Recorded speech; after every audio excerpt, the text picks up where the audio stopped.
La coach ce matin, c'est Nathalie Benatia. Bonjour Nathalie. Bonjour. Vous êtes macroéconomiste chez BNP Paribas Asset Management. Bon, j'ai une question.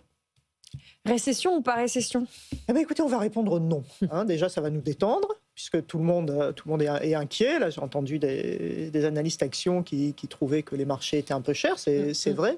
Mais ce qui sous-tend finalement la relative bonne tenue jusqu'à aujourd'hui des marchés, c'est quand même la perspective qu'il n'y ait pas de récession au niveau mondial. Et bien sûr, c'est très important pour l'activité des entreprises.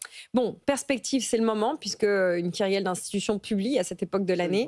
On ne va pas toutes les passer en revue, mais on va retenir peut-être d'abord les prévisions de chez nous, de la Commission européenne.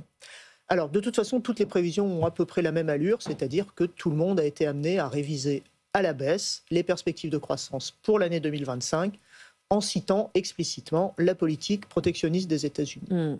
Et toutes les prévisions ont une autre caractéristique, c'est que tous les instituts précisent qu'elles sont entachées de beaucoup plus d'incertitudes qu'auparavant.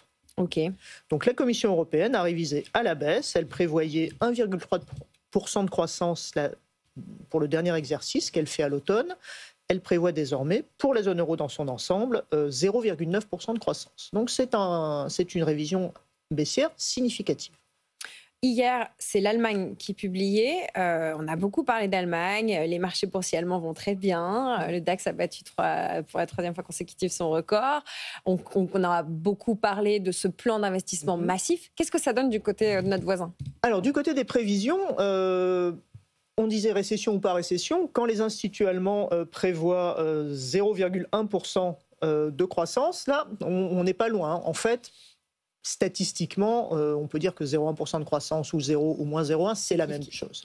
Donc l'économie allemande ne se porte pas très bien. Mais effectivement, il y a ces perspectives de voir ce bazooka fiscal mis en œuvre, mais tout le monde s'accorde à dire que ce ne sera pas immédiat et sans doute pas pour sauver, entre guillemets, la croissance de 2025. Voilà, on n'est pas sur le sauvetage de la croissance à court terme avec cet investissement, ces investissements en centaines de milliards. Bon, on a fait le point sur l'Europe. Ce qu'on peut dire, c'est qu'il reste beaucoup d'incertitudes qui dépassent notre morceau du monde.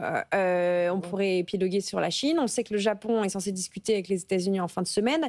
Qu'est-ce qu'on peut dire sur la perspective un peu plus globale?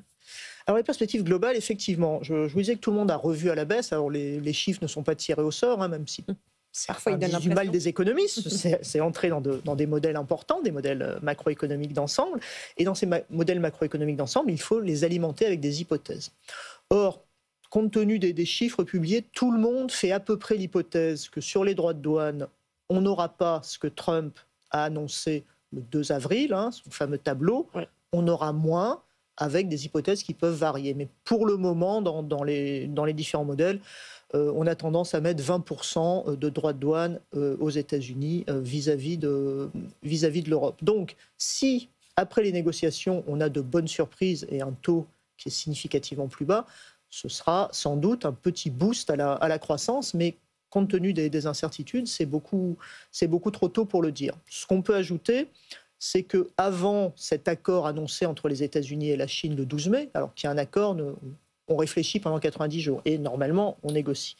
Avant cet accord, les surprises ne pouvaient être que négatives sur la croissance. Depuis cet accord, on a un petit espoir de se dire qu'on pourrait avoir des surprises un peu plus positives, mais par rapport à une situation qui s'était dégradée. C'est ça qu'il faut avoir présent à l'esprit.